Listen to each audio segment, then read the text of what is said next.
Kneel before Zod! You can't go! All the plants are gonna die! I'm gonna take a bath. Bad dates. I'll alert the media. Boys, keep off the moors. It's evil! Don't touch it! The name's Pliskin. No more hangers!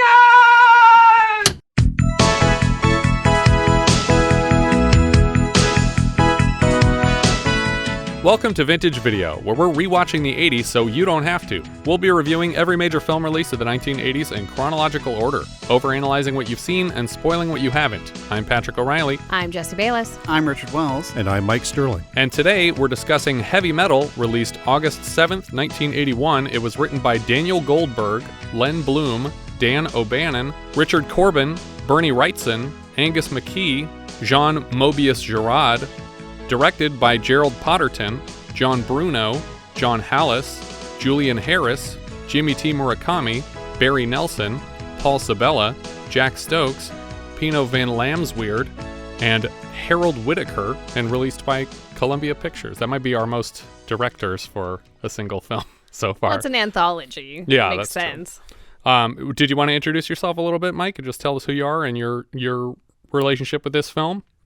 Sure. I am the owner of the local comic book store here in town, Sterling Silver Comics, and I've been listening to the podcast for several months now, and over the course of listening to it, you guys have mentioned being in the area, which I commented on online, and Patrick mentioned that he'd actually been to the store, which kind of surprised me. And I got to tell him that, sometimes I'd be listening to podcasts in the shop while it was slow. And if somebody walked in, I would turn off the podcast so that it wouldn't be distracting to the customer. So I told him it was theoretically possible he'd come in while I was listening to Vintage Video and turned off the podcast so I wouldn't bother him. Well, I appreciate that. Yeah, turn that off. I often ask Patrick to turn it off so it doesn't bother me.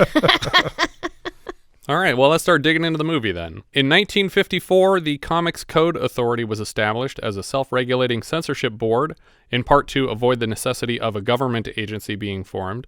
The CCA was basically the MPAA for comic books. I'm sure you know all of this. Oh, sure do. Though as of 2011, the last few major publishers have severed their ties with the Comics Code, so it is now defunct.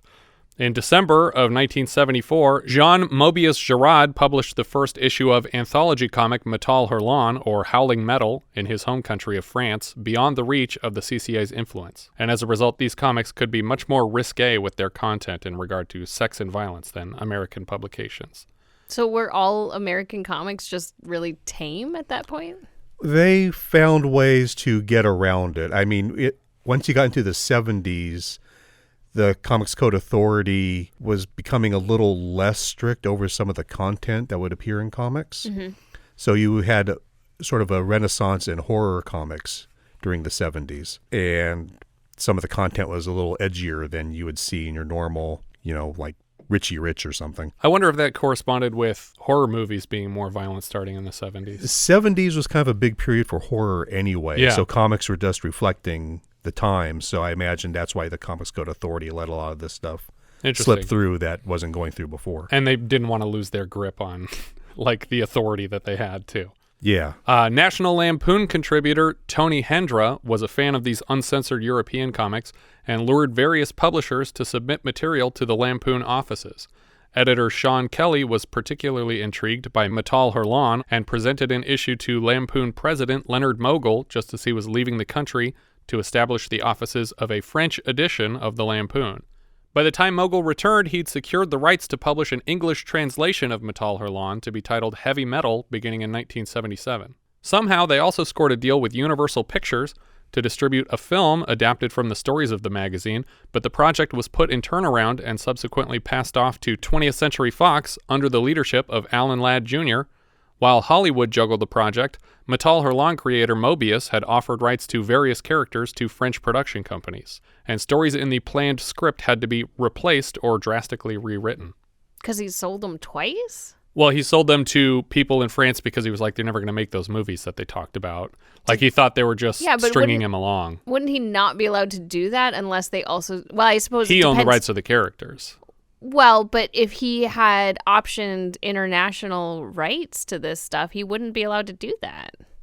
I don't know if you don't have a studio attached. I don't know who the option is held by. I thought you point. said that Fox was attached. Fox was attached, but they were just hanging out with it, not doing anything with it for a long time. So maybe there was an option that would have prevented this, but either way, they had to keep rewriting the story so that they didn't infringe on what he'd already sold in France. Mm-hmm.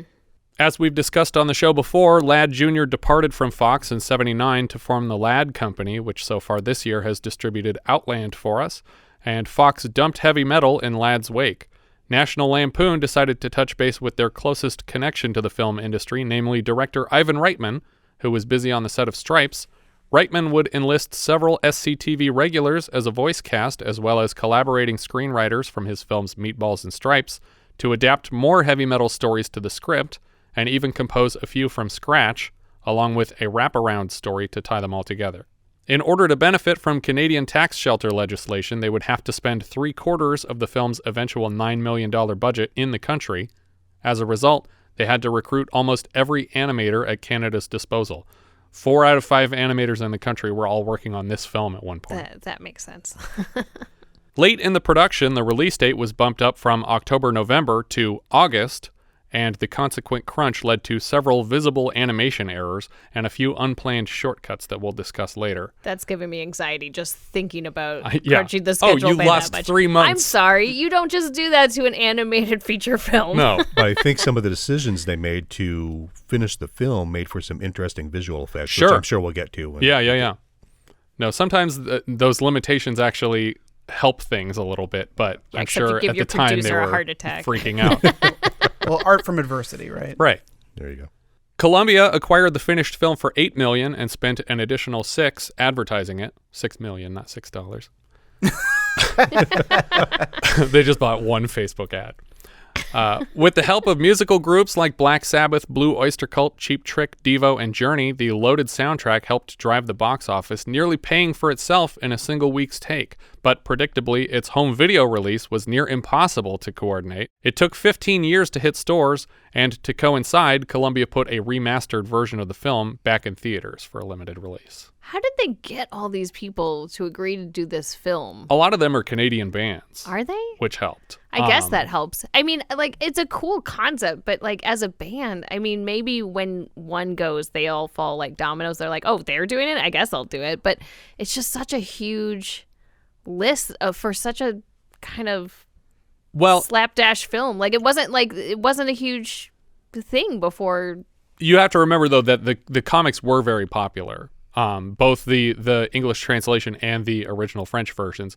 And you show one of these guys a comic book where it's like, you know, naked ladies and robots exploding. And of course they're going to be like, yeah, you could put us in that movie if it's going to look like this in the movie. Yeah, it just doesn't feel that official. Like, you know, like it feels kind of thrown together. It's like, oh yeah, my buddies will come do some voices, and yeah, I guess I'll direct some stuff. But it's also like the National Lampoon was pretty popular at the time too. And so the people who were hip, and I think a lot of the people in these bands were hip. They knew what was cool and what people were following. Plus, it was a paycheck. That's true. Yeah, plus, $9 million isn't nothing. That's a lot of money to spend on an animated film. Yeah, they were getting money for their songs being used, so that probably helped grease the wheels a little. Based on everything I've heard, most of the budget sounds like it went towards the music. Yeah, it probably did. I wouldn't be surprised. It was followed by a sequel in 2000 called Heavy Metal 2000, and in the spirit of sequels that end with the number 2000, it is widely despised. It is not a good film. No. At the time, Kevin Eastman, half of the Ninja Turtle creator duo Eastman and Laird, had taken over at Heavy Metal magazine, which by then had outlived Metal Hurlan, and he put together plans for a second film with updated animation. The biggest fault of the film is that it's all one long story, with a fairly uninteresting plot, but the animation isn't the worst. I would rank it halfway between Disney theatrical and Disney direct-to-video. So it's like kind of like Fox animated movies.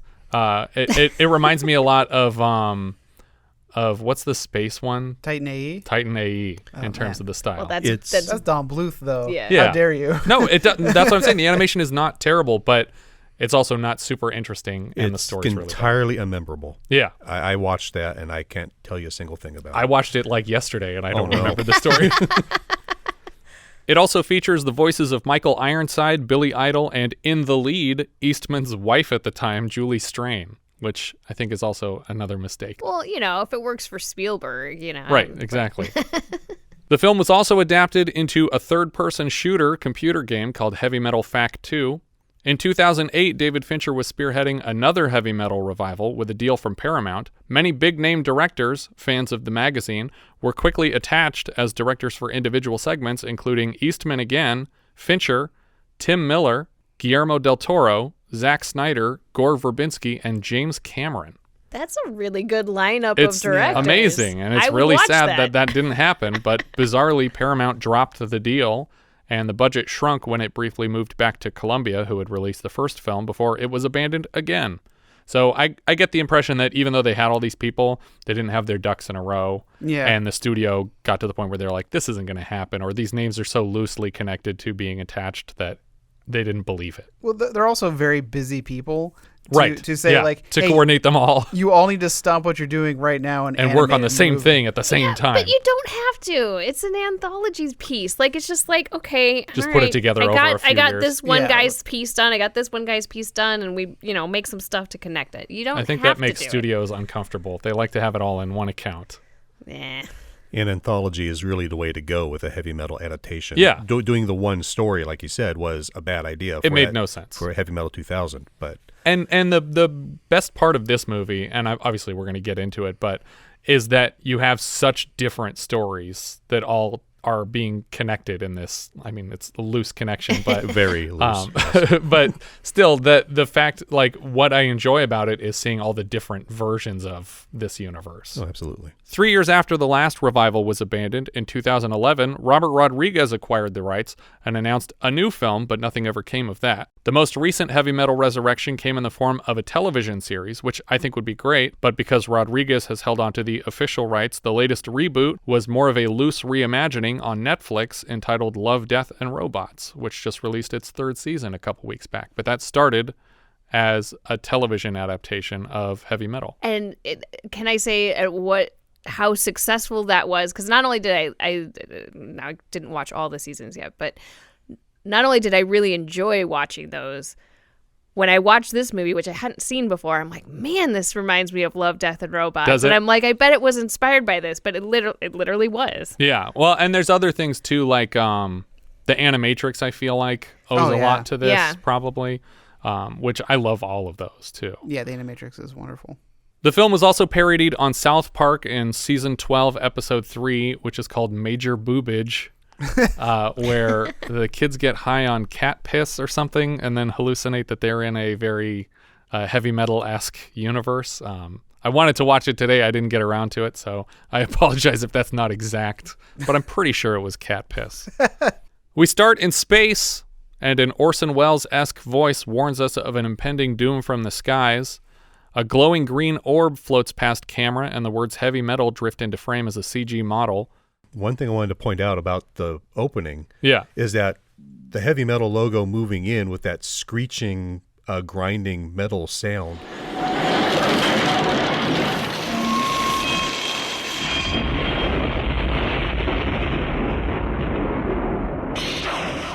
is wonderful. I love that. It makes it sound so unsettling and ominous.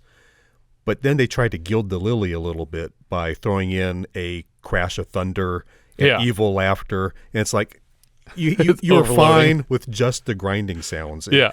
You didn't need all this extra flash on it. And there's a big, like a flash across the front of it, and it suddenly becomes metallic as it's settling in space. Yeah, even that's fine. But I don't know, the thunder and the laughter were just like a little bit too much. Though they aren't labeled on screen until the final credits, the first segment here is called Soft Landing and is probably the shortest of the group. Next, a space shuttle rockets into frame and the shuttle bay doors open to drop a 1960 Corvette convertible into space with an astronaut behind the wheel. The imagery is likely most familiar to modern audiences because of a well-known SpaceX publicity stunt wherein a spaceship released a Tesla into orbit, I think, around Mars. Well, that was the target, but I don't think it made it. I think it was just in orbit. It didn't make it to Mars. But it also had a spacesuit in the driver's seat, hopefully an empty one, though. Yeah, this is the only part, because I hadn't seen this movie before. This was the only part I had seen because I specifically looked it up on YouTube to watch it when I'm like, what is everyone talking about? Yeah, I still like to think that that was the most public ever disposal of a murder victim. Yeah. He was just like, look it, what are you going to do, go find it? It's gone. Where's your evidence? No body, no crime. In the opening credits, I spotted the names of Michael Gross and Joe Medjuk, who are regular collaborators of Reitman's. As a longtime Ghostbusters fan, I have met Reitman and Medjuk at various Ghostbusters screenings in the Hollywood area. As the car descends toward a papier-mâché model of planet Earth, I kept waiting for a parachute to open. The front of the car glows red hot as it tears through the atmosphere, a cloud layer, and eventually touches down in what looks like Monument Valley, Utah. The car slams down on its tires before the driver pulls the chute. What was the point of that? It wasn't even moving. Look cool. Yeah. Yeah, there you go. Lots of roto here, using photography of an actual car from all the necessary angles and then animating a background to imply the car's motion. There's a very MTV feel to this first segment, and it's likely not a coincidence since the cable channel began broadcasting the same month as this film's release. It also really feels not just MTV like, but specifically like Liquid Television. Like when they started doing those like evening animated programs. This is very much in line with that. And an image of an astronaut became the de facto mascot of the channel. Yeah. Like well into the 90s. I feel like this wasn't even just straight roto on a lot of this stuff. I think it was almost like an illustration. Photocopied. Like they just upped the high contrast and then like, you know, maybe rotoed out the edge of the car, but like even the inside is like shaded as if it were like a high contrast photocopy. Yeah, that makes sense. Yeah, that's pretty much what it was. It was just photos of the car and animated into this sequence. Yeah. Or is it possible that they recorded, like they just did film instead of photos and then just cut out every frame? I don't know. I think if I remember correctly from the little special feature I watched the film, I think it's just photographs. They just took photos of the camera. I think that's less cheating. Photos of the car, excuse me. Sure, yeah. But yeah, it looks great. Yeah, absolutely. I think it really gets you into the movie with the combination of the music and the motion of the car and everything else. It really grabs your attention. Yeah. The film's astronaut drives along the road through a cornfield up to an old house. The mailbox at the end of the driveway says Grimaldi, which is the last name shared by multiple sound recordists in the opening credits. As the astronaut steps out of the car, we transition fairly seamlessly into the second segment, which is also just called Grimaldi, and it will serve as the wraparound segment that holds the rest of the film together. The astronaut drops his helmet in the driver's seat and carries a space container from the trunk up the steps to his front door. His daughter, I assume it's his daughter, they don't mention their relationship to each other, races down a spiral staircase to ask what kind of a gift he has brought her. He carries the small case into his dining room and taps a button on the dome on top. Green light pours out and the orb within begins to levitate. Suddenly, Spaceman Grimaldi is screaming in pain and then rapidly decomposing to dust on the floor. The ball rolls across the room toward Grimaldi's daughter, who is trapped in a nightmare scream. Her face is contorted in horror, but she can barely squeak out a sound as the ball introduces itself. I am the sum of all evils. Look carefully. My power infests all times, all galaxies, all dimensions. We jump to the next story, Harry Canyon. On a distant planet in the distant future, a troop of treasure hunters scan the surface of a barren world with modified metal detectors. When the first treasure hunter gets a reading, he waves over 3 men with blaster devices that break open the surface of the ground, and then they wave over a tractor to continue digging. It's not just a tractor. It's like a triple excavator. It's got it's got like 3 scoops that open and close like mouths that, you know, work independently of each other. Yeah, it's awesome. It doesn't seem super efficient for this kind of digging. No, it's not a good thing. You don't bring this in for detail work. No. The excavator uncovers a glowing green ball in the dirt, and when the first of the treasure hunters approaches it to pick it up, he melts away the same as Grimaldi did. We cut to future New York, July 3rd, 2031 to be exact, and in the establishing shot we see the Twin Towers apparently due for reconstruction sometime in the next 9 years. All of the major landmarks of the New York City area seem to be dilapidated. There's a for sale sign in the window of the ground floor of the Empire State Building. Rockefeller Center has been converted into a row of strip clubs. Speaking of Tesla, I'm pretty sure I spotted at least one Cybertruck in this future traffic. Our final New York City landmark is Lincoln Center, which seems to have been converted into a rock and roll venue. Do you guys recall the next time Ivan Reitman will use the Lincoln Center as a shooting location? The next time? Mm-hmm. That's not fair. Ghostbusters? There you go. But well, I'll see you Thursday. I'm sorry I didn't get to meet you, sir, and I'm glad you're feeling much better. You're still very pale, though. Little son. Well, what does he do? Well, he's a scientist. And when did we last see the Lincoln Center on the podcast? These will be trickier for you, Mike. Yeah, don't ask me. Did we see inside or outside? Outside. A person was preparing to leave, moving across the country to get away from trauma of his past, but he was a musician. Permanent vacation? 5 Easy Pieces? The Changeling. Oh. Because I was trying the music. Yeah. No, all the music is on the West Coast in 5 Easy Pieces. Yeah, we've possibly seen it since then, but the last I remember was the start of The Changeling when George C. Scott is moving across the country after the death of his wife and child. I forgot he was a composer in that. Yeah. I completely forgot about that. Because he's playing music in the house, in the new house. They hate this. I like to torture him. The camera comes to rest on a futuristic taxi waiting on a corner. We hear a noir detective-style voiceover from our new protagonist and lazy vagina pun cab driver, Harry Canyon. I think it's a vagina pun. Well, it is heavy metal. You can't put it past him. He opens a newspaper to read about a professor who discovered an ancient relic called the Lochnar, which is scheduled for presentation at the Met. A street tough who looks like Master Shredder's about to turn him into a human warthog knocks on the taxi and asks for a ride. Where to, pal? The UN building. While the cab is still in motion, the passenger puts a gun to Harry's head and asks for his money. Using his foot, Harry flips open a compartment beside the gas pedal and steps on a button which activates a beam, which then fills the back seat completely and evaporates the mugger. It's a similar death to what we've seen people exposed to the Lochnar directly, but apparently it's a different thing, because it's yellow, it's not green. I do like that there's a cover on the button, though. Yeah. So he doesn't accidentally... Doesn't just vaporize all of his customers. No tip. Harry tucks the man's gun into his glove compartment. As he drives past the Metropolitan Museum, we see the professor who discovered the Lochnar crashing through the glass door out onto the steps. It appears he's been shot, and the men who did it are now pursuing the professor's daughter. She runs down the steps nearly into the path of Harry's taxi and hops in for a ride. He can tell the woman is trouble, and he usually doesn't take part in these activities, but against his better judgment, he lets her in because he pushes a little button on the dash that unlocks her door. Right. Very Fifth Element. Yeah, a lot of this one. The henchman who killed her father fire shots at Harry's taxi as he continues down the street. As they leave, the girl explains that those men are after the Lochnar, and only she knows where it is now that her father is dead. Harry pulls over outside the police department and turns to discover that his passenger is apparently narcoleptic and has passed out already. He throws her over his shoulder and carries her into the precinct. At the door, Harry scans his palm on a video screen, and a cop inside presses a few buttons to let him in. A group of prostitutes near the entrance recognize Harry and offer assorted greetings. A stringy alien character that sounds suspiciously like John Candy pinching his nose is escorted to a jail cell. I tell you, I'm an American citizen. I just lost my papers or something. Goddamn legal aliens. Harry approaches a desk sergeant that sounds suspiciously like John Candy not pinching his nose.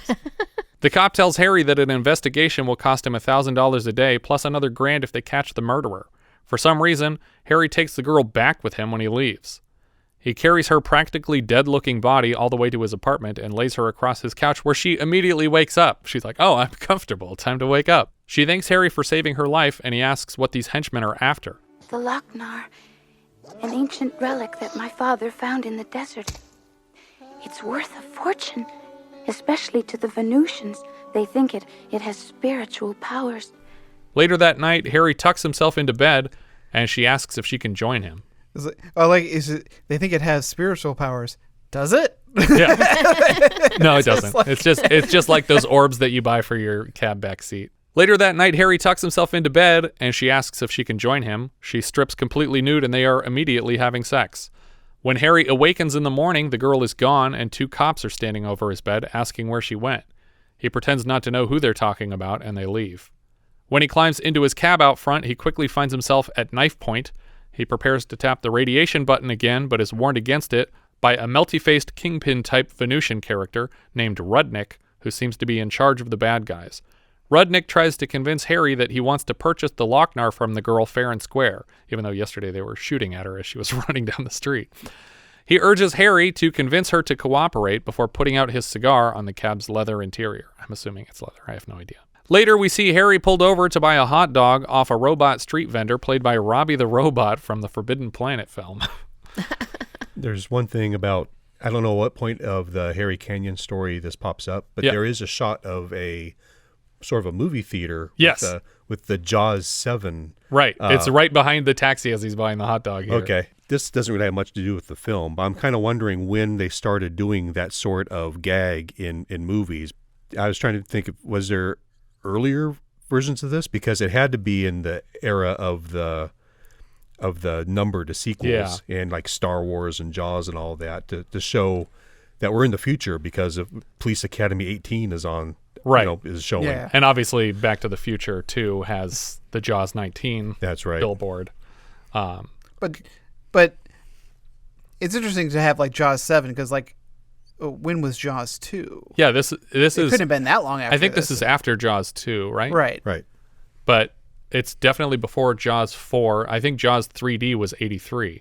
So there were only 2 movies. So to pretend like this franchise is still going on, it's like they've made 2 so far. Calm down. It's just ahead of its time. Yeah. It knew. Yeah. I mean, they did eventually make 4. So a few too many if you ask Michael Caine. Can you guys name the only actor who's in both this and Back to the Future 2? He's in both of the movies with Jaws sequel jokes. You got to look at your list, Richard. There's only so many people in this movie. Yeah, I was like, is it Fleischer? No. It's not Levy, is it? No. No, shoot. But it's another of the SCTV folks. Yeah, that's what I was thinking. No? Joe Flaherty. Flaherty. Oh, damn it. You knew that. I did know that. Rudnick's henchmen follow Harry's cab through traffic. A drone floats up beside his driver's side window to deliver a message from the girl. Meet female acquaintance at Statue of Liberty, 4 o'clock. Stop. End message. I love that they're so reticent to name this character. Even the robot is just like, female acquaintance. It's like she didn't say her name. How can you even legally send a message through a robot that way? I mean, maybe at this point, does he even know what her name is? No, he definitely doesn't, but I would assume she would include it in her message somehow. Nobody knows her name, I don't think. Yeah, no, the credit is just girl, I think. Harry looks at the clock and sees he has 17 minutes to get there and engages the jet drive switch from his dashboard. When the henchmen follow him, Harry activates guns installed behind his taillights and shoots one of the men out of the sky. When Harry makes a quick right turn into a tunnel, the second henchman simply crashes into the wall above the tunnel without much work on Harry's part. It's like, you just new to town? You didn't know it was around this corner? You're going pretty fast. We cut to the Statue of Liberty's torch as Harry reaches the top and finds the girl with the Lochnar in its carrying case. She tells Harry that she's had a change of heart and is prepared to sell to Rudnick. Apparently, he's offering 300,000 chrono dollars, which are different than regular dollars. You can use them to buy cronuts. We have to convert to chrono dollars any day now. But she's too scared to deliver it alone and asks Harry to make the drop for half the score. I guess he offers to do it for half of the money, which seemed like a lot. Yeah, that's a lot. But she doesn't care because in her mind, it's not actually going to matter. Right. But then when you see what happens, he didn't do $150,000 worth of work, or chrono dollars maybe. But she's going into this knowing, sure, whatever, 50%. Yeah. But if I were going to cut him in on this, I would make him do the hard part of this job, not the easy part of this job. Or if I was going to make him not suspicious, I would have negotiated. Tried to bring him down a little. She's like, no, you can have it all. I don't care. Yeah, just do this thing for me. I just Wink. want $1. One chrono dollar, please. We cut to the handoff that night on a construction zone on a bridge. Is this the Brooklyn Bridge or the George Washington Bridge? I don't know New York very well. Was that the Lincoln Tunnel that he went into? I don't know. I would know the Brooklyn Bridge out of a lineup, but I don't remember what bridge they were on at this point. You just look for all the werewolves on the top of it? Yeah, exactly. That's a reference to, what was it? Wolfen. Wolfen. Harry waits in his cab with the handgun from the mugger and promises to keep the girl covered as she delivers the Lochnar. If you notice, when he pulls the gun back out of his glove compartment, that grenade that was in there before when he put the gun in is gone. So he's used it. There's some kind of missing time in the story where he threw a grenade at somebody. That's funny. I did not catch that. I thought the whole point of hiring him was to make him do the handoff, not just to offer coverage from a distance. How is this any less scary than what she was planning on doing before? The man drops a similar carrying case with a label of $300,000 on the face of it.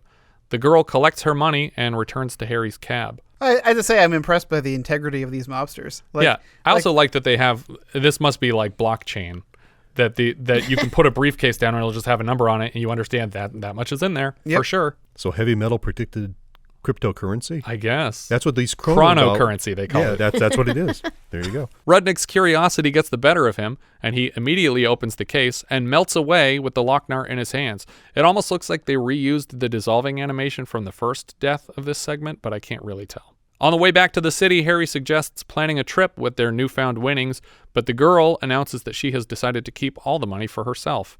She puts a gun to Harry's head, and he taps the special trigger to dissolve her. Of course, unlike the street tough earlier, the girl's clothes disappear first, and then the rest of her naked body. In voiceover, Harry confirms that the money was not destroyed in the backseat, which worried me at first. And we cut back to the orb on the bridge as it glows brighter and brighter, and we fade back to the Grimaldi house. By the way, do you guys recall the last time we had a Grimaldi on the podcast?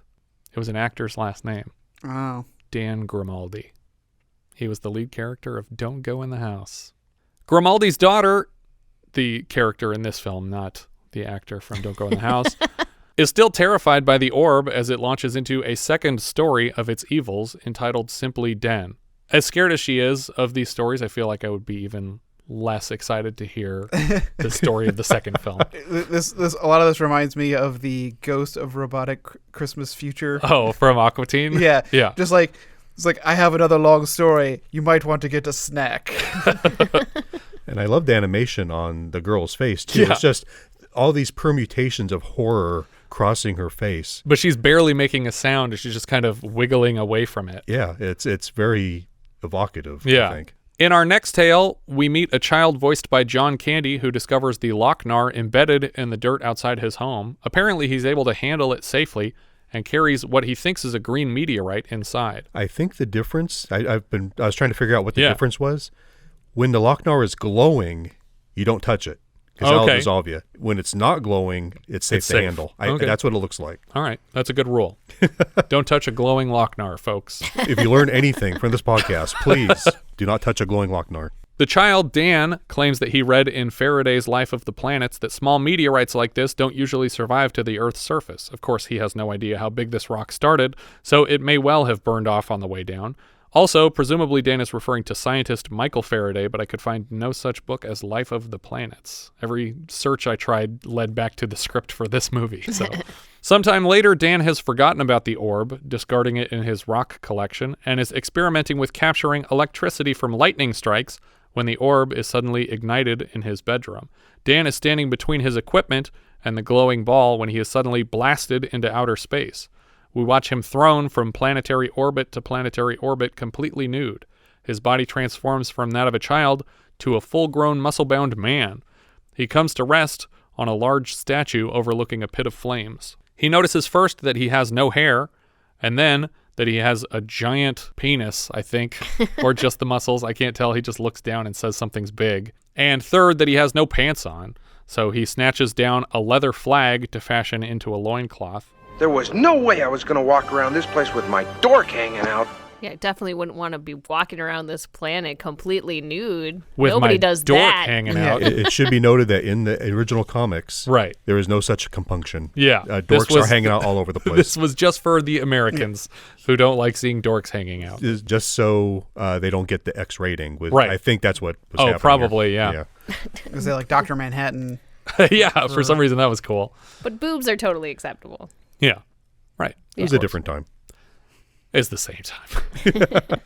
Below him, he notices a ritualistic sacrifice taking place. He compares it to something out of the Ten Commandments, but it looks more like Temple of Doom to me, but that wouldn't hit theaters for a few more years.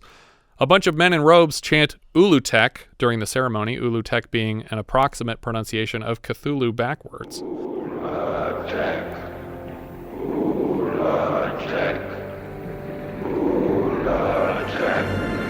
The topless priestess summoning Ulutek orders a topless blonde woman to be sacrificed. But let's cover up that penis, shall we?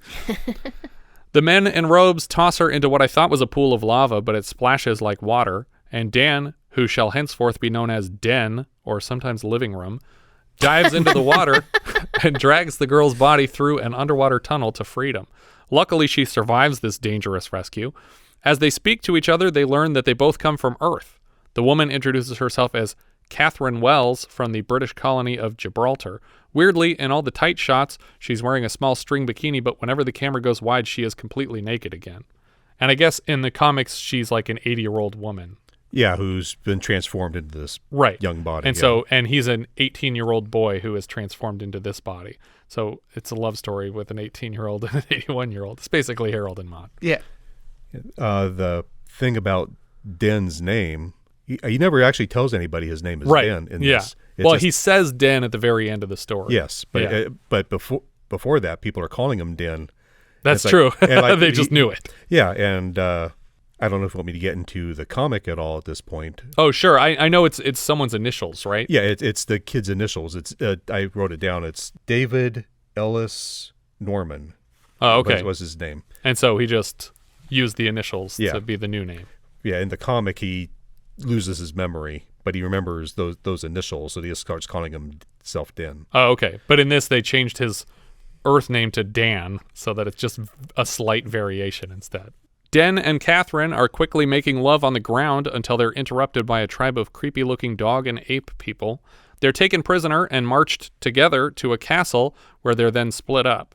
Den is led to the throne room of Ard. Den demands the release of Catherine, and Ard responds by ordering his guards to castrate the prisoner. Den capably defeats the various monster guards and then turns one of their guns on Ard. Give me the girl or die. Well, if I have a choice, I'll take death. So be it. Den shoots Ard full of holes, which slowly close themselves up. Evidently, Ard is immortal, and Michael Ironside voices a similarly invulnerable villain in the second film. And every time someone buries an axe in his face, it just closes up after they pull it out. When you kill someone, darling, make sure he's dead. What the hell? Ard gestures to Catherine's body encased in glass. He demands that Den work together with his bravest warrior, Norrell, to steal the Lochnar from the Queen's castle and bring it here in exchange for the girl. And if I refuse? If you refuse, you die. She dies. Everybody dies. Sounded reasonable to me. I just like how Ard does not care about anything. He's just like, whatever, I'll just kill everybody.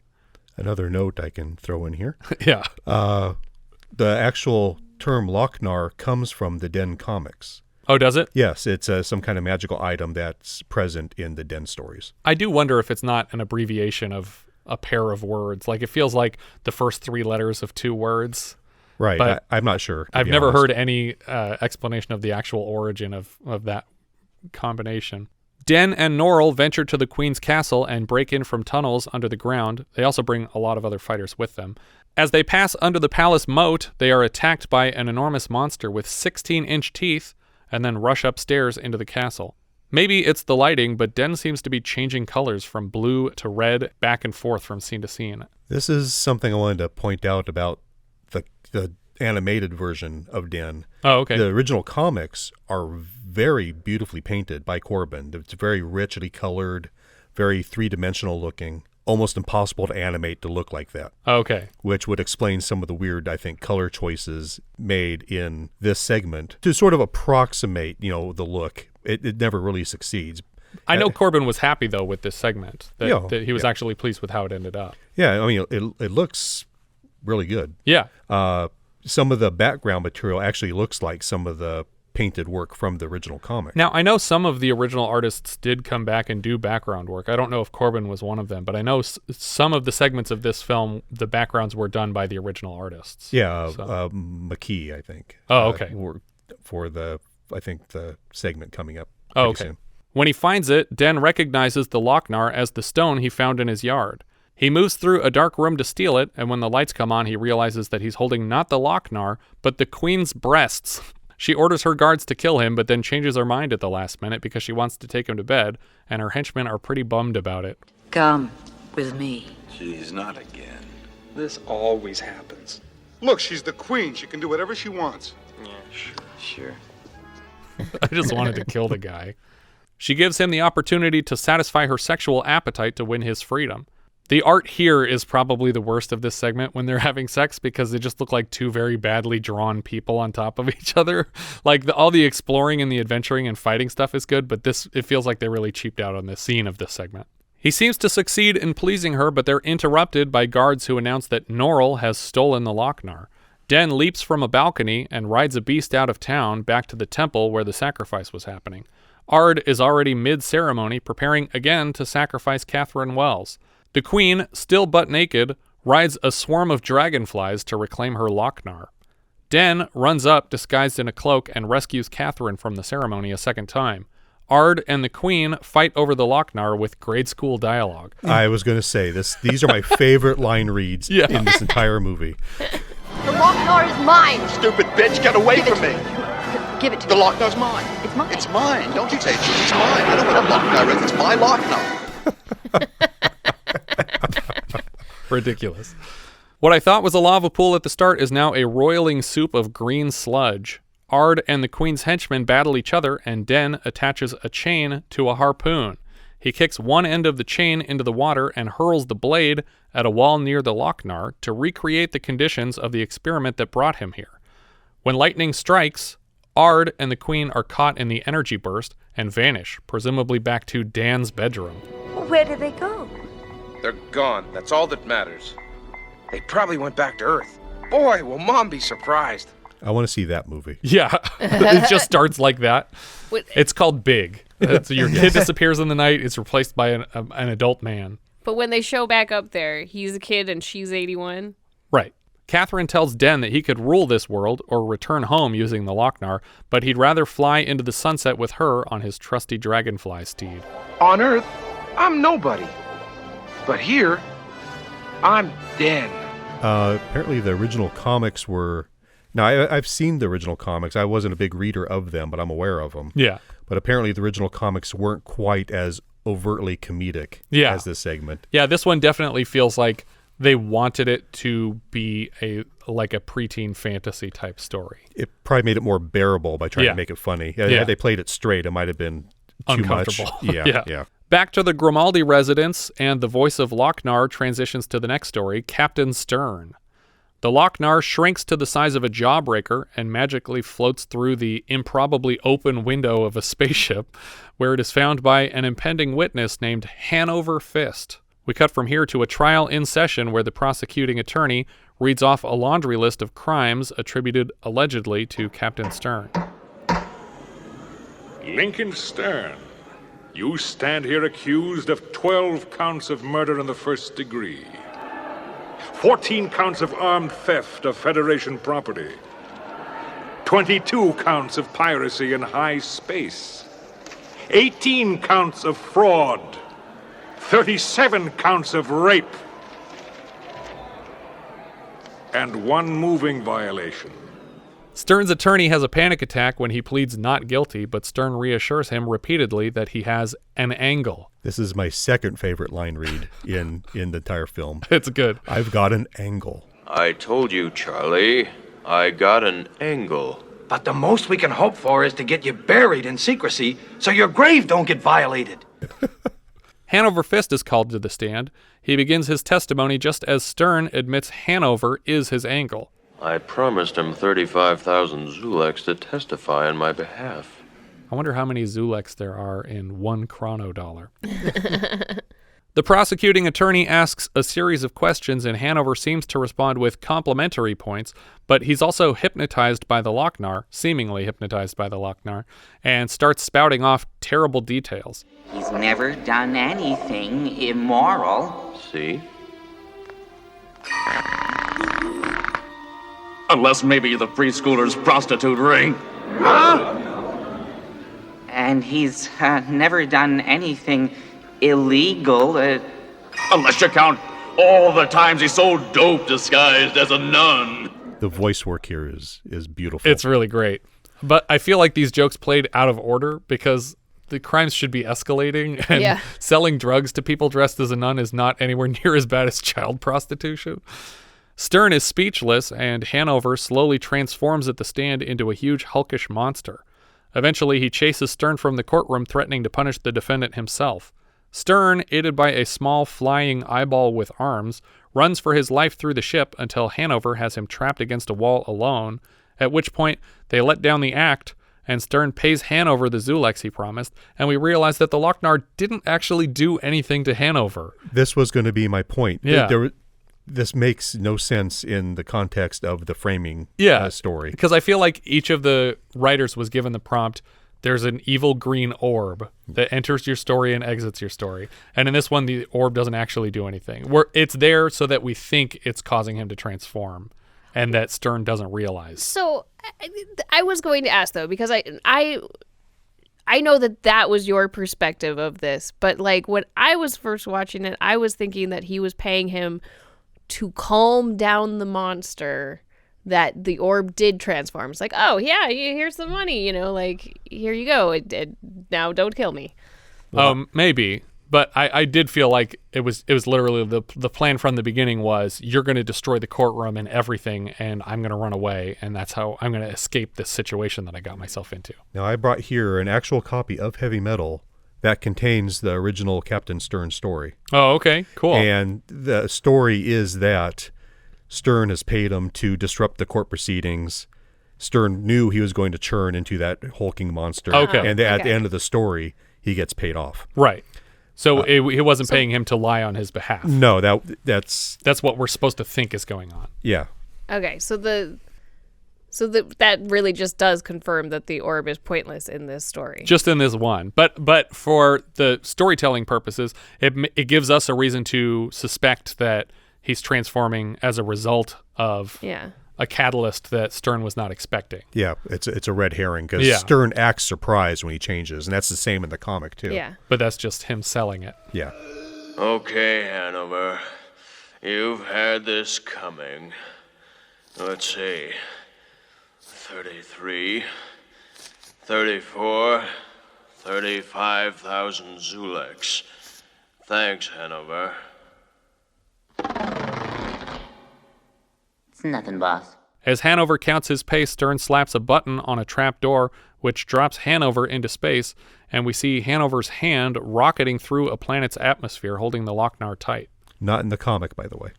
That's not the ending. No, it just ends with Hanover getting paid off. Yeah, I think that was probably just to transition to what is actually a missing segment here, which would have been titled Neverwhere Land, which is actually the name of the planet from the Den segment. That's correct. But it would have seen Hanover's hand land on the surface of a planet, and then the Lochnar would sort of seed life and influence the evolution of a society, leading them to war against each other, which ends with the start of the next segment, which is the B-17, the plane's already at war. That makes more sense, because I thought that the transition between these two was a little weak. Yeah, I'm like, they're not really connected. From that making of short that I watched, everyone who worked on the film at the time was like, the Neverwhere Land segment, we don't have time to finish it. It slows the movie down. We got to cut it out. Yeah. But they all say later, we should have left that in. It was beautiful. There was it was a huge mistake to cut that out. And it also, I guess the edited animatic that they had was cut to Pink Floyd, which was taken out of the movie as a result, which might have meant that it wouldn't come out in 96 because it would have taken longer to figure out the rights to have Pink Floyd in there. Is already like litigious music to coordinate. It's disappointing though, because premise-wise, that actually sounds better than some of these other segments. But it's also sounds, compared to the other stories, very ambitious to show the rise and collapse of a society. And no apparent like speaking characters, I think. It was just all very conceptual versus an actual plot-driven storyline. But B-17 starts, and it's a group of planes flying through the night sky as anti-aircraft rounds are exploding all around them. The men inside fire on enemy planes and are fired upon. Very quickly, the plane is down to just a pilot and co-pilot with a lot of dead gunners. Pilot Skip orders co-pilot Nelson to survey the damage, and he verifies that all souls aboard are lost. And when he walks into the back, it's a beautiful effect because all you hear is the whistling wind from the openings in the fuselage. Right, yeah. And it's very creepy. Yeah, I really like the general mood of this whole segment. And going back to that making of short, apparently one of the animators on the segment had actually fought in World War II. Oh, really? And he just loved doing this segment featuring a warplane from that period. Well, it's definitely, from what I have listened to, it seems to be a favorite for a lot of people. I think my favorite is probably Harry Canyon from this batch. I guess we can do this at the end. But, okay. But yeah, I really did like this one. Skip calls to co-pilot Nelson for updates as he continues counting the bodies. Just as he locates the last of the corpses, he notices a green ball glowing in the air behind their plane. He's worried that there's some kind of meteorite following them through the sky. He shouts to warn Skip, but it's too late to avoid it, and the Lochnar collides with their plane. Suddenly, all the corpses on board are glowing green, the same shade as the Lochnar. As Nelson makes his way back to the cockpit, he encounters the resurrected, zombified corpses of his flight crew. Nelson is cornered in a gunner bubble under the plane, and we see him viciously mauled through its windows. This is like the darkest moment, I think, in the whole thing, where the zombie's just eating the guy against the window. Once again, from that making of short, they talked about how the animators delighted in being able to draw stuff like gruesome murders and naked people. Because this stuff doesn't get put out there. Yeah, because they're so used to having to work on child-friendly animation that they get to just cut loose and do all this wild stuff in this movie. No watering down necessary here. Make it as extreme as possible. When Skip finally moves to investigate all the strange noises, he finds the living skeletons of his crew. He fires on them briefly before leaping from the plane and parachuting to a desert island below, which I was like, finally, somebody does what I want them to do here. Get out of this plane. Get away from these people. But unfortunately for him, his plane wrecks on the same island as he explores it, and he finds dozens of identical planes all crashed in the same place. He's quickly surrounded and presumably consumed by the undead passengers of all these downed planes, and the camera zooms out of the massacre. One plane in particular caught my eye. Oh, yeah? A Lockheed Electra, which would imply that Amelia Earhart is one of these zombies. Oh my God, that's awesome. I did not catch that. The camera zooms out of the massacre, and the picture changes from the regular animation to a computer wireframe of the scene. It becomes clear that we're watching this on a monitor on board a spaceship, and then the channel changes to an overhead shot of the Pentagon. And now we are in the second to last story, which is entitled So Beautiful and So Dangerous. An expert pushes through a crowd of angry reporters on his way to give a presentation at the Pentagon. They ask about various mutations and the Jupiter 6 program. In a private meeting inside the Pentagon, a senator claims his constituents are being mutated by alien spacecrafts. A general tries to shut down the argument in the absence of proof, and expert Dr. Anrak is invited to speak and assures the crowd there is no cause for alarm. While we listen to this man claim that humans are alone in the universe as an intelligent species, a shadow passes over the city and stops right above the Pentagon. In a wider shot, we see a spherical spaceship that looks like a smiling Kirby model hovering right above the building.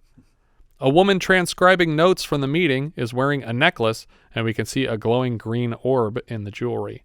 The crowd are weirdly quick to believe Dr. Anrak that there are no aliens. When he tries to continue speaking, he suddenly suffers some sort of malfunction, and it's clear that he's a robot or something. We're hearing like digital sounds as he tries to talk. He seems to focus on the little green Lochnar necklace that seems to set it off. Yeah, I think that the implication is that there's some kind of radiation that is affecting his computing, that he can't talk when he's near it. Because they keep referring also to the green radiation that's mutating everybody. So the Lochnar's doing stuff off screen as well. Yep. And then he loses it and just tackles the woman in the middle of the conference. At the same time, a straw lowers from the spaceship to the roof of the Pentagon and then saws its way through, dropping into the room like the Pentagon was a giant Tropicana orange. In their efforts to suck Dr. Anrak into the spaceship, they accidentally collect the secretary as well. Dr. Anrak is broken into many pieces by the violent suction of the straw, and a robot voiced by John Candy again is angry at his incompetent coworkers who have the settings on too high. How am I gonna fix this guy? He's fucked. Guess we turned it up a little too high. Sorry, man. You're sorry. What about me? I gotta put this asshole back together. The John Candy bot seems to be attracted to the woman instantly and makes up an excuse that they can't just return her to Earth. I demand you return me to my office immediately. Too late. Molecular instability zone around the spacecraft. You cannot leave. What? Wingman alien characters voiced by Harold Ramis and Eugene Levy corroborate the John Candybot story that she'll just have to stay on board for now. There's no way to let you go. Candybot leads her to, and that's not what he's called, but I think that's what he should be called. Yeah. Candybot leads her to a bedroom to fetch her a drink, which is not where you typically get drinks for people, but whatever. These are aliens. Yes. Yeah. Oh, typical robot. The first Earth chick we see in 10 years, and he's got to make a play for. The alien co-pilots decide to split a bag of plutonium Nyborg, their last bag, but it's probably a 20-pound bag, so I think they should be okay. They use a robot to spread foot-wide lines of alien coke all over their spaceship. Think this is enough? Nah, go for broke. Good thinking, man. Do you guys recall the last time we saw space coke in a movie? I've asked you this before. You both forgot it twice now. Galaxina? No. Damn it. It was on Earth. This hint didn't help last time. Was it was the Cheech and Chong's next movie? Yeah. And they give us some space coke, man. Look at this is space coke. You never tasted this before, man. Do you guys recall the last time we heard Harold Ramis stoned? I'm going to say Stripes. Yeah, when he took all the acid before they flew to Colombia. Oh, yeah, that's the extended stuff. Yeah. Yeah. Not great. Yeah, not great stuff. It definitely should have been cut. Next, the movie just chills out for a bit while these two aliens fly a ship completely stoned out of their minds. We cut back to the ship's bedroom where Candybot and Earth Girl have just consummated their relationship. I've been programmed to be fully proficient in sexual activities. Do you want to go steady?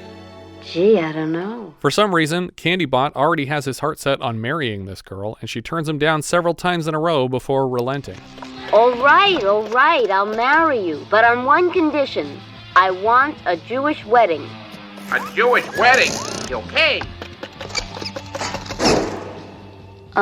I forgot. Are you circumcised?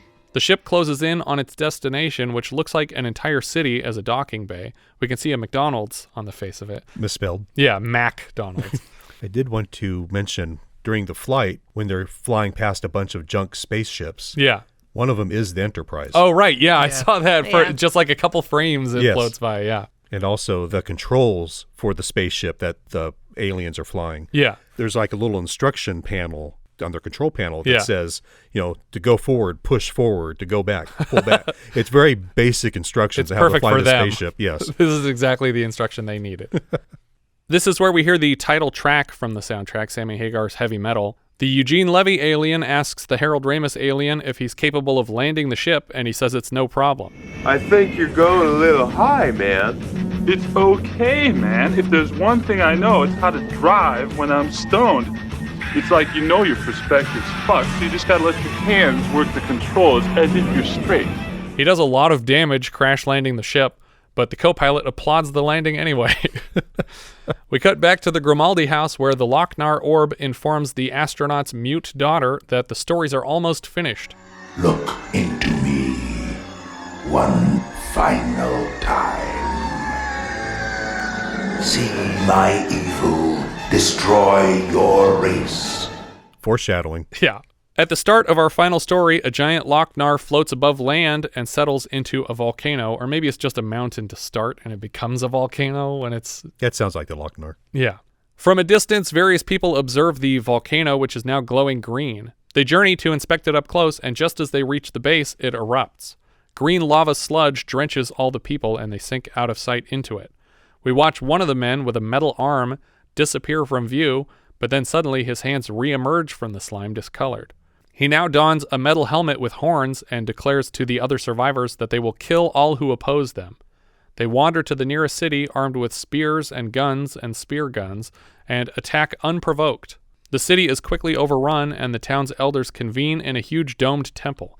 The plan in the event of an attack like this has always been to call for help from the great protector Tarak. Tarak the Defender? His race is dead.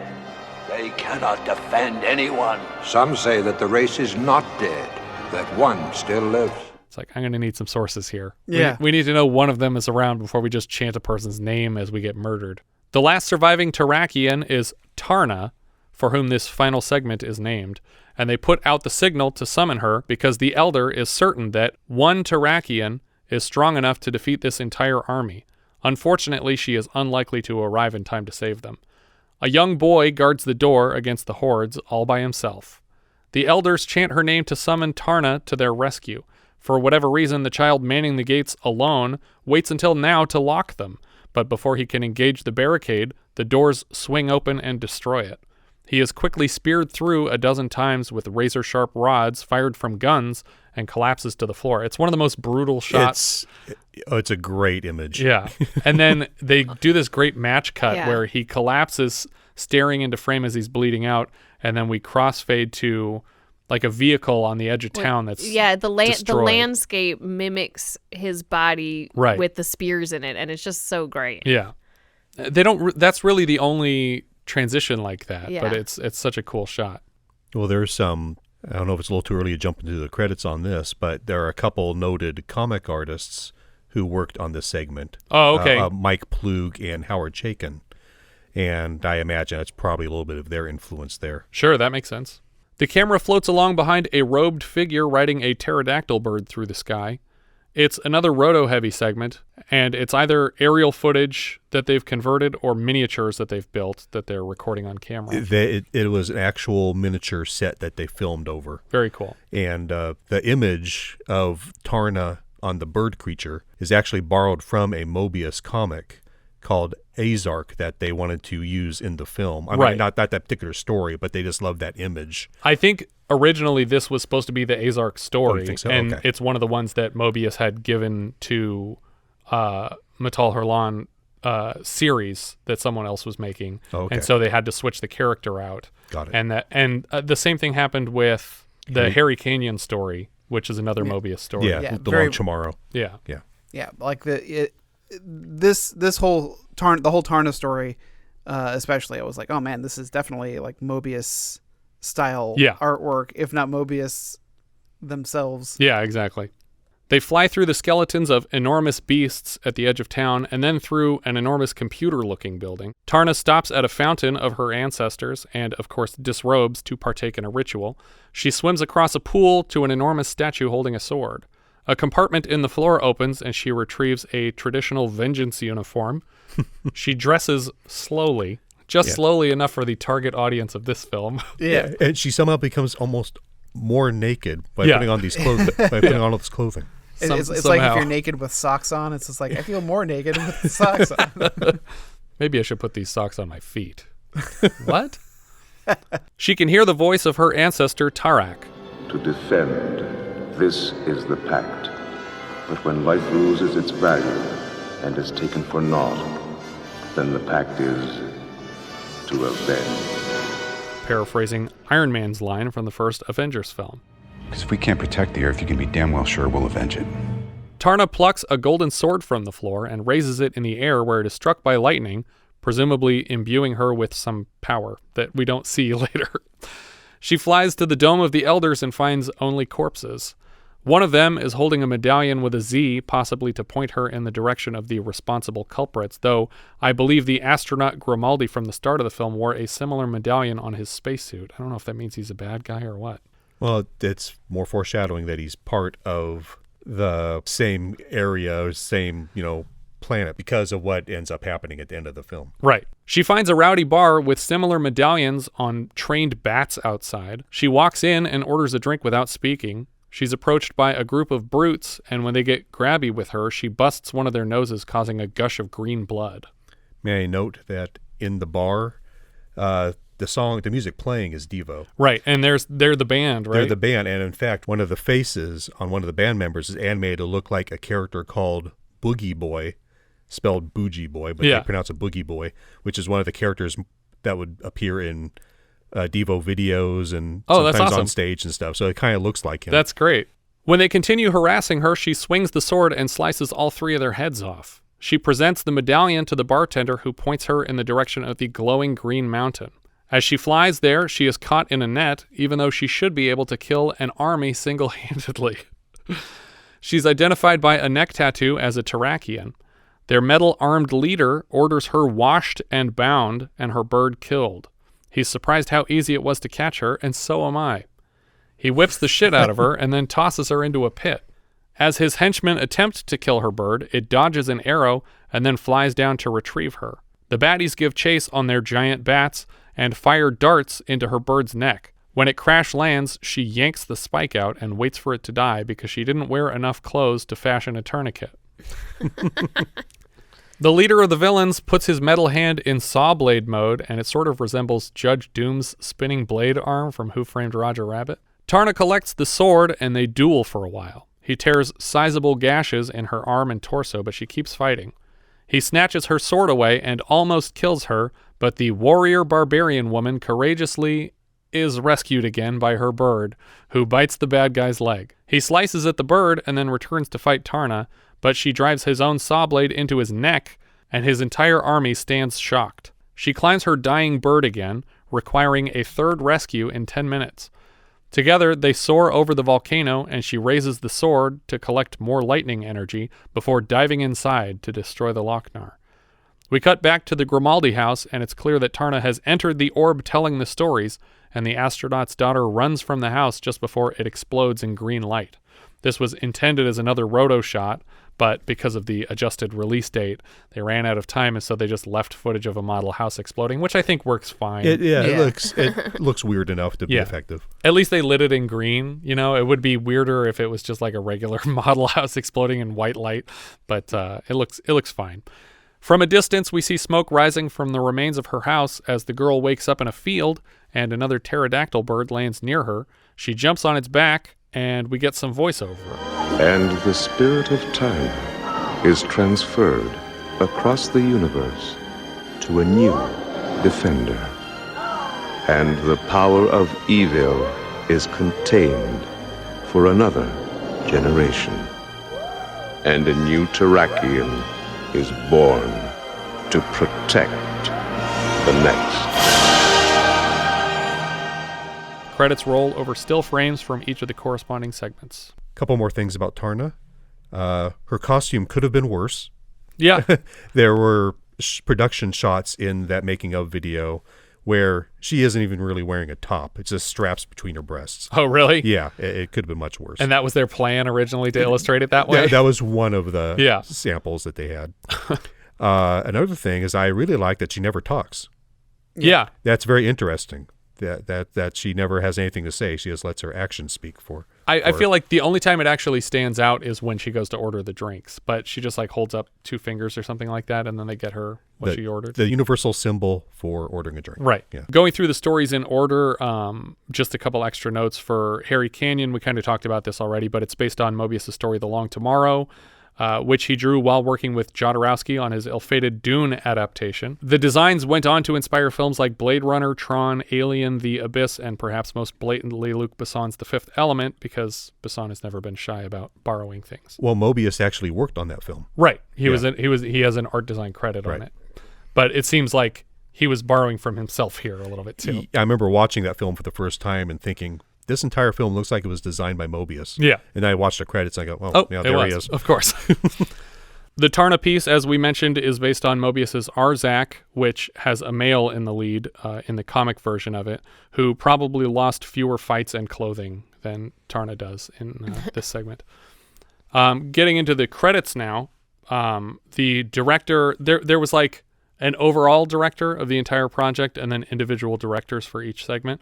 But the overall director was Gerald Potterton, who had directed Buster Keaton in The Railrodder and worked in the animation department of Yellow Submarine. But a lot of these people don't have many credits that I recognize, either because they worked for small-scale animation companies in Canada and just were people who were available at the time. So unfortunately for the directing side, I really don't have a lot to go on. Director John Bruno did the soft landing segment. That's the SpaceX car landing from space. He was a regular VFX guy for James Cameron on T2, Abyss, Titanic, Avatar, etc. He also directed a documentary called Deep Sea Challenge, which I actually have a credit on because of my time at Stereo D post-converting films for 3D. But it was a documentary following James Cameron to the Mariana Trench and the deepest point in the Atlantic Ocean that humans have been to. And so it's just about the complications of getting there. Director John Halas directed the So Beautiful and So Dangerous segment. That's the aliens doing coke and kidnapping the secretary. He has lots of short animation directing credits, but nothing I recognized outside of this. Director Julian Harris did Captain Sternn. He was a director on 10 episodes of a Canadian animated series called Bob and Margaret that I really loved. Oh, yeah, Bob and Margaret. They used to play repeats of it on Comedy Central, I think, back in the day. And it's just really pleasant show about this older married couple and their adventures, and it was just fun. Director Jimmy T. Murakami. Last season, he was the director of Battle Beyond the Stars and all the rape scenes from Humanoids from the Deep. Director Barrie Nelson directed the B-17 segment. Not much else I recognized. And he is not to be confused with Barry Jimmy Bond Nelson, who we last saw as Mr. Ullman in The Shining. Director Paul Sabella directed the Captain Sternn segment. He's lately directed a lot of Bob the Builder episodes. But that fits with Captain Sternn, I feel like. Not really at all. Director Jack Stokes, not much else I recognized. He did the Den segment. Director Pino van Lamsweerde directed Harry Canyon. Not much else I recognized, but I really like that segment. Yeah, the animation or the actual texture of the backgrounds in that is just beautiful. Yeah, the it detail. looks astounding. It feels like that's maybe the first one that they started because they got the furthest along in the animation. Right. And the rest of them feel a little bit rushed. But that one in particular, when it first started, I was like, this animation looks really crummy. And I meant it in a good way because it looks like R. Crumb did it. Like all the little hash lines on the edges of the characters and everything. But I really liked the look of that one. And I could have gone for that one being longer even. But and the story, I think, worked really well for that one. Harold Whitaker directed the Grimaldi segment. Not much else I recognized. Writers now, Daniel Goldberg has a screenplay credit and also story credits for the Harry Canyon and Tarna segments. He has screenwriting credits on Meatballs, Stripes, and Space Hunters, Adventures in the Forbidden Zone, which we'll get to later. Writer Len Blum also has a screenplay credit and story credits for Harry Canyon and Tarna. He also wrote Meatballs, Stripes, Space Hunters, and Beethoven's Second, Private Parts. Not Beethoven's Second, Private Parts. That's a weird movie. Yeah. But those are two movies, Beethoven's Second, Private Parts, and the first Steve Martin Pink Panther. Story credit for Soft Landing goes to Dan O'Bannon, and he also has a story credit on B-17. He obviously wrote Alien, Dark Star. We had a character named Dan O'Bannon in The Fog last year. Yeah. He also wrote Dead and Buried later this season, as well as Life Force, Invaders from Mars for Tobe Hooper, Total Recall, and he also wrote and directed Return of the Living Dead, which you've seen, we haven't seen, but that's your favorite zombie movie, right? Yeah, it's really the only zombie movie I'll watch. Yeah, because it's a comedy zombie movie. It's a comedy. Yeah, the Tarman is one of the most haunting but amazing effects. But my affection for that movie also comes. That was one of my first Monster Visions with Joe Bob Briggs. Oh, sure, okay. That makes sense. I actually saw that in the theater. Oh, wow, nice. Yeah, it was very nice. Story credit for Richard Corben for the Den segment. He was a writer for this and Metal Hurlant Chronicles, which was a series adapted from the original French magazine. Story credit for Bernie Wrightson for Captain Sternn. He also worked on the art department for the 2007 The Mist and Ghostbusters, and he created Swamp Thing, is probably his claim to fame. Yep. So 90% of his IMDb page is just various iterations of Swamp Thing. Story for Angus McKee on So Beautiful and So Dangerous. He doesn't have much outside of this, and I feel like even inside of this. he's done a lot of like illustrations for like science fiction books. Oh, okay. And he's been around. He's done a lot of comic work. It seems like a talented artist, but in terms of the writing, there's really not a lot to the So Beautiful and So Dangerous story. It's my favorite one. Is it your favorite? Yeah. That's good. It's adapted, I think, from a much longer story. I think they just took segments from a longer story and used it in this. Just to focus on the stuff that seemed the most transgressive for the heavy metal movie. Yeah, you got to sell what the people are there for. Yes. Character credit for Jean Mobius Girard. He has art department credits on Willow, The Abyss, Fifth Element, Tron, Alien, Space Jam, Masters of the Universe. Lots of great stuff. The music here was from Elmer Bernstein, outside of obviously the soundtrack stuff. Elmer Bernstein scored Animal House, the series, Delta House. He also scored Meatballs, The Great Santini, Saturn III, Airplane, Going Ape, American Werewolf in London, Stripes, and perhaps most famously Ghostbusters. At least that's the first one I think of from him. And his score for the Tarna sequence here was actually recycled from material that he wrote for Farrah Fawcett's theme in Saturn III. Okay. But they didn't end up using his music for that film, so he used it again here.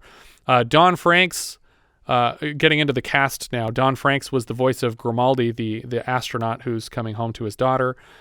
He was also a co-pilot in B-17, which I think, by calling him co-pilot and not pilot, I think that means that he's Skip that was exploring the full ship. And then he played a barbarian in the Tarna segment. We saw him most recently as Chief Newbie in My Bloody Valentine. He was also Hooky in Johnny Mnemonic. And he's back in 83 as Muck or Mock in Rock and Rule, which is a very similar rock-themed animated film with a lot of crazy visuals and stuff like that. We also mentioned in our My Bloody Valentine review that Franks is the father of voice actress Cree Summer, Tiny Toons' Elmira Duff. Richard Romanus played Harry Canyon. He was Michael in Mean Streets. He's Weehawk in Bakshi's Wizards, which is another movie that fits into this sort of genre. He and his brother Robert Romanus appeared together as brothers in Season 1, Episode 9, The Prodigal of MacGyver. Richard here even returned for another MacGyver episode called Twice Stung. Susan Roman played Girl in the Harry Canyon segment. That's the one who they refused to name. She's also credited as Satellite in the Harry Canyon segment. She voices Amelia Vaught and Scarlet Witch in the X-Men animated series from the 90s. She's also Lita and Sailor Jupiter on Sailor Moon. Al Waxman was Rudnick in the Harry Canyon segment. He's also Alfie in Atlantic City. I think that's the shitty boyfriend who cheats on the girl with her sister and then ends up dying. Spoiler alert. Harvey Atkin played an alien in the Harry Canyon segment and a henchman. We've seen him as a bus driver in Atlantic City. So I guess I was wrong. That wasn't John Candy holding his nose. He was the alien voice. We've seen him as a bus driver in Atlantic City and in Improper Channels recently. He also voiced King Koopa on both Mario Bros. Animated series and Mr. Rock Chewer in the Neverending Story animated series, which I didn't even know existed, but I would like to look into that now.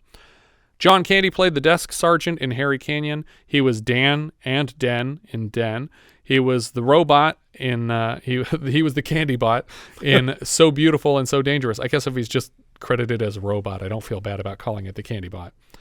We've seen him so far in Blues Brothers and Stripes. Later he shows up in Home Alone, Uncle Buck, Summer Rental, Rescuers Down Under, Cool Runnings, and finally Canadian Bacon before passing away at just 43. Jackie Burroughs played Catherine in the Den segment. She was previously credited as woman agent in The Kidnapping of the President last season. I think that was the woman carrying a live baby as a distraction to arrest a terrorist wearing a bomb, and we were very disturbed by that strategy.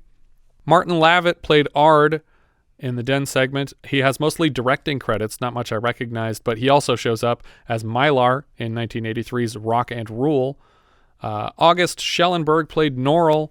He was in the Den segment, and he's also Tarak, the voiceover of the ancestors in the Tarna sequence, and he played Powhatan in Terrence Malick's New World. He also showed up earlier this season as Deke de Blerg in Death Hunt, where they're trying to chase down Charlie Bronson in the snow.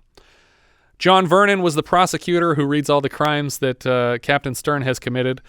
We saw him as the mayor in Dirty Harry for our Patreon review. He also worked for the Lampoon previously as Dean Vernon Wormer in Animal House. We saw him previously in a regular episode as the villain of last season's Herbie Goes Bananas, but we've discussed his work on MacGyver for Season 1, Episode 4, The Gauntlet.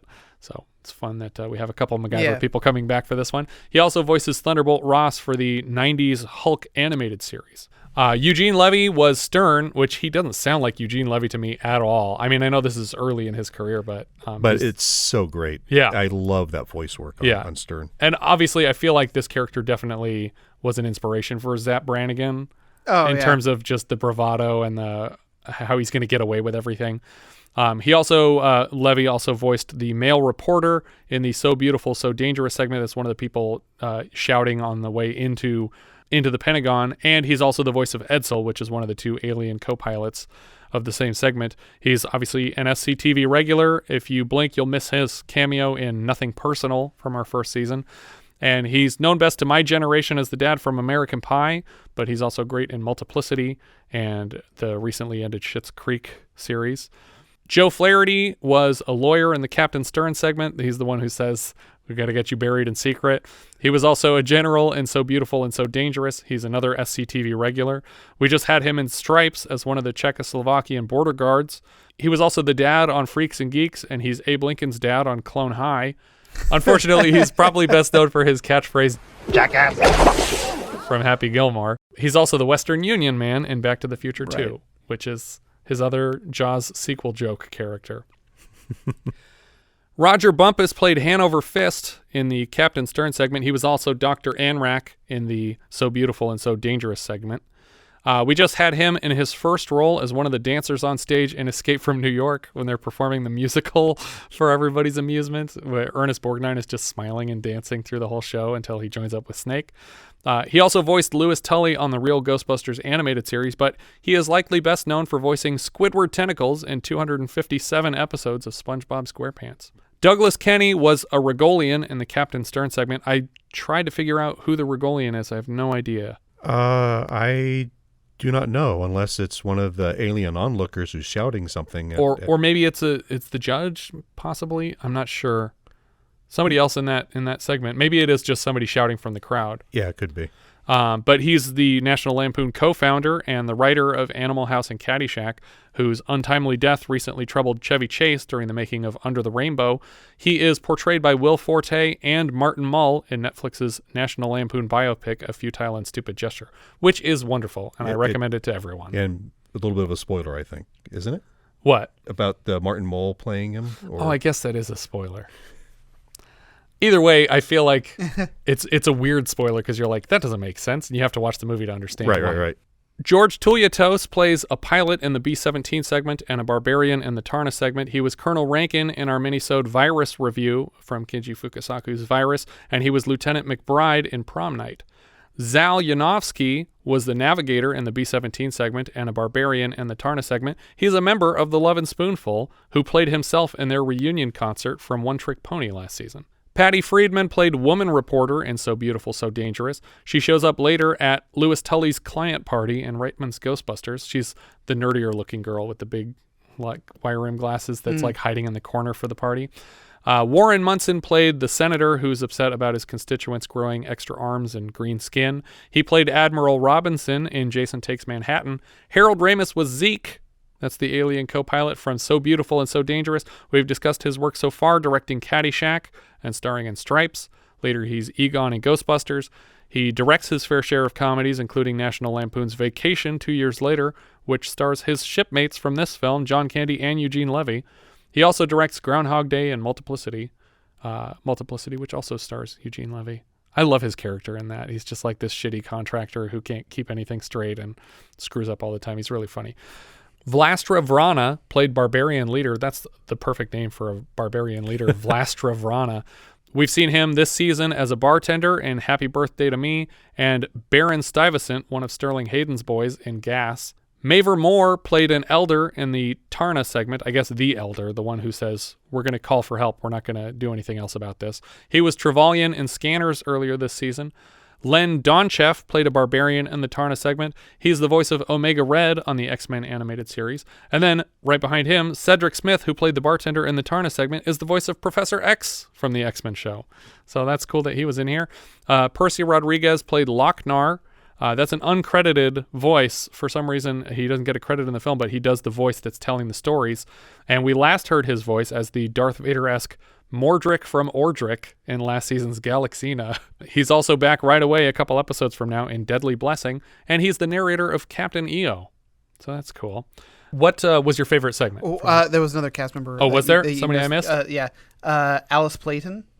Okay. Sorry, I'm going to bring her up real quick because Alice Clayton, I know she plays Gloria in this, but I know her mostly as the character of Blix from Legend.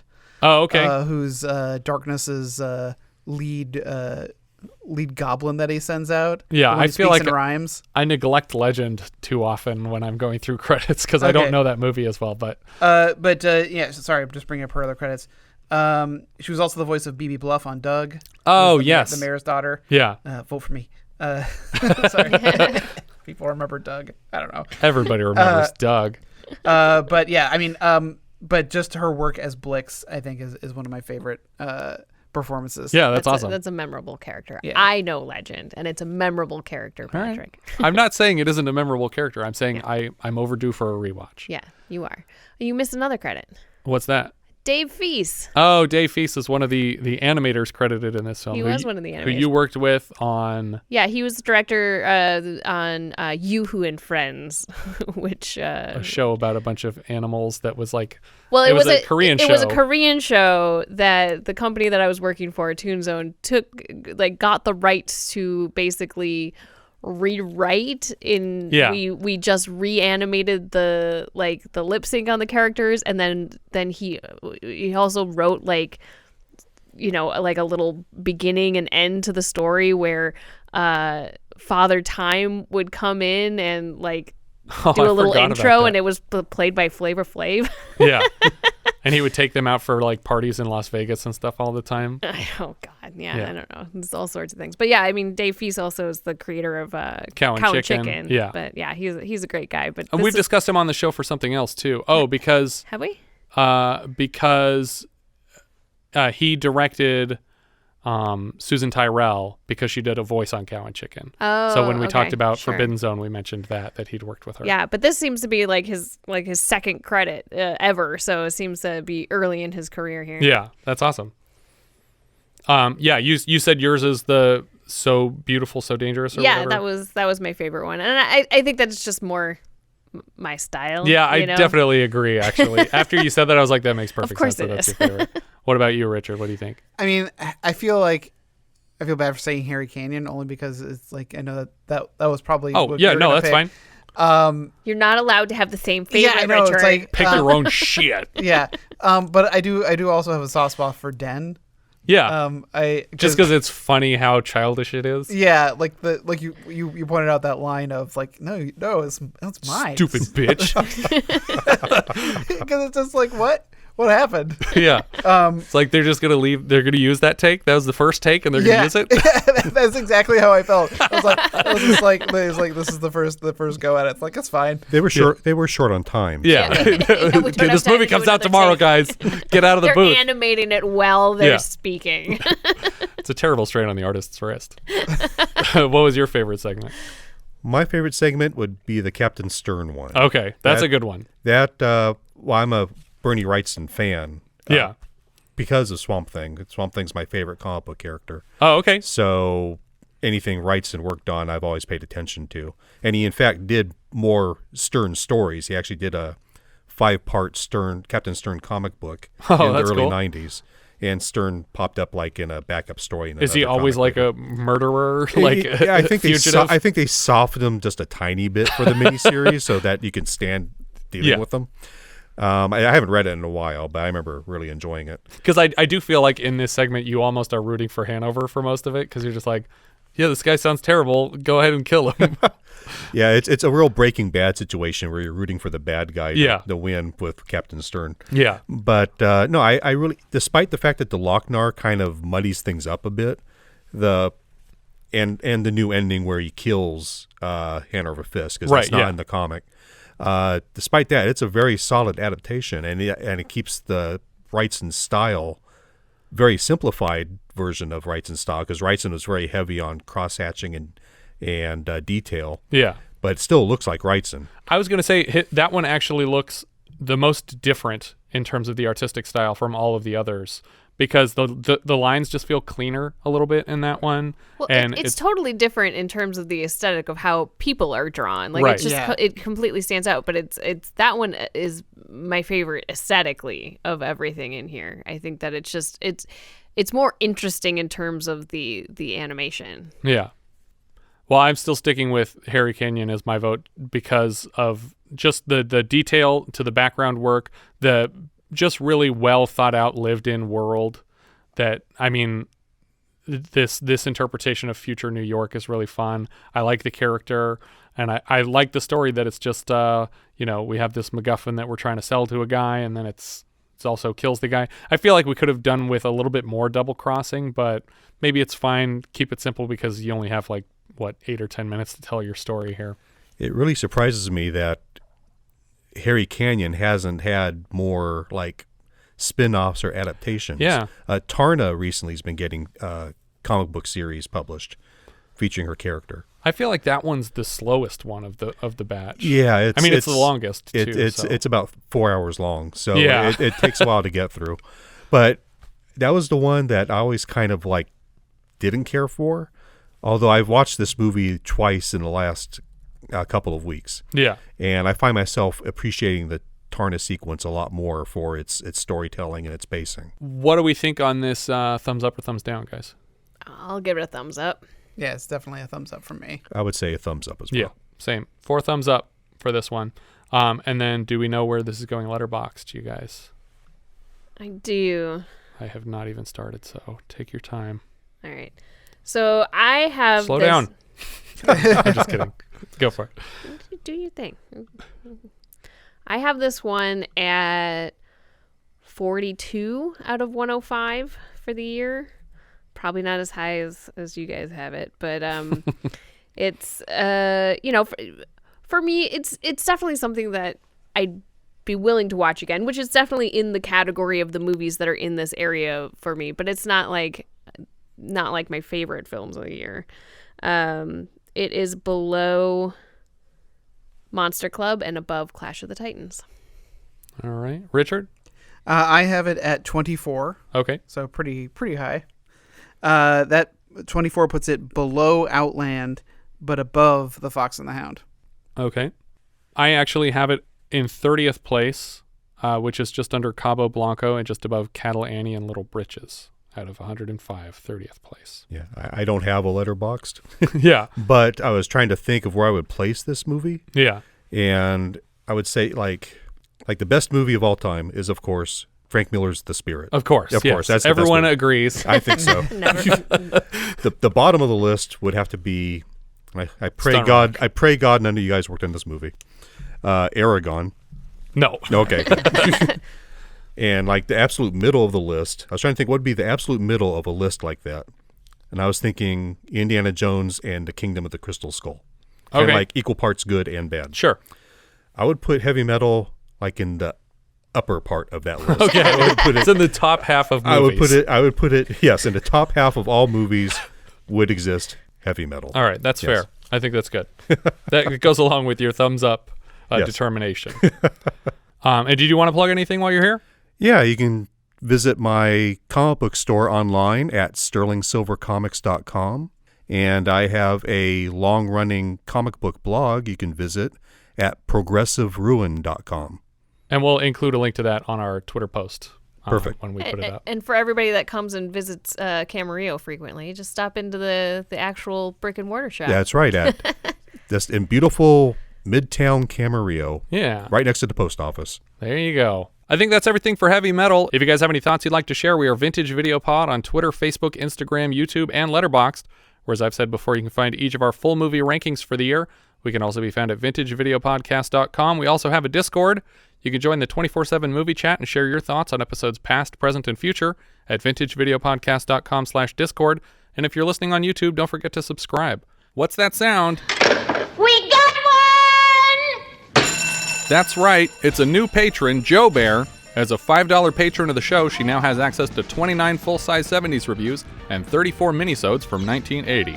Thanks so much, Joe Bear, for making the show possible. You can keep the $5. I've had it. I will, mister. Thank you so much for listening, and I hope you'll join us next time when we'll be discussing Student Bodies, which IMDb describes like so. A serial killer with a signature heavy breathing proceeds to systematically kill the students and teachers of Lamab High School. Lamab. Lamab High School. Is that like a joke? No, that's just what it's called. Okay. It's a choice. Because they're lambs to the slaughter? Lamabs to the slaughter. Lamb? I don't know. I think it's supposed to be like a comedy horror film. I've never actually seen it, but I will soon, and so will you, listener. Maybe, I don't know. Watch it. Yeah, watch it before we talk about it. Or don't if it's bad. I don't know yet. Bye.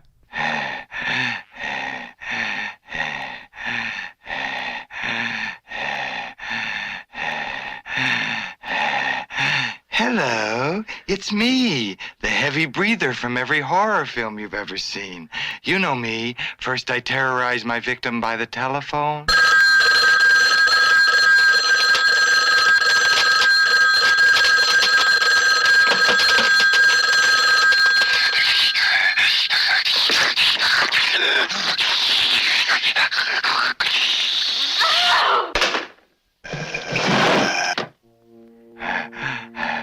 Then I choose my murder weapon. A gun? Nah, too easy. A hatchet? Nah, I always use a hatchet. For this movie, I want something very frightening and deadly.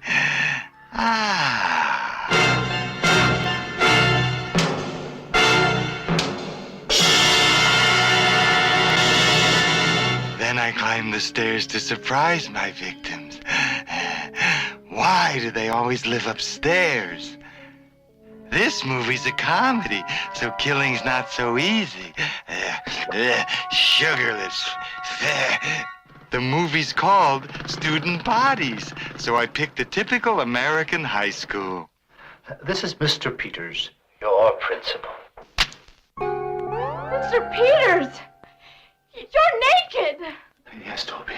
All these years I've been secretly naked underneath my clothes. Meet the rest of the faculty. The shop teacher, the guidance counselor, the janitor with the IQ of a handball. What's he doing? Sex education teacher. This is totally unnecessary, ugly, and gets in the way. Everybody's into sex. Last night he gave me a hickey right here. And your mother? She also told me that sex was bad and dirty. But only with my father. With everyone else, she said it was great.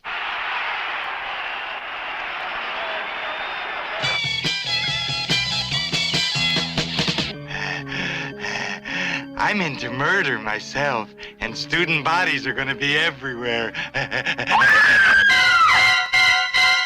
Dead bodies downfield. 15-yard penalty.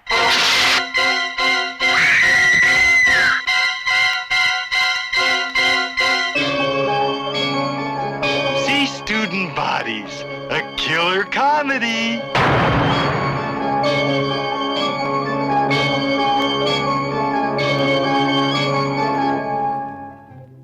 Two blokes who have never been to America, let alone whatever state Springfield is in, but think they know all about it. Exploring the cultural references in The Simpsons through the prism of Northern England.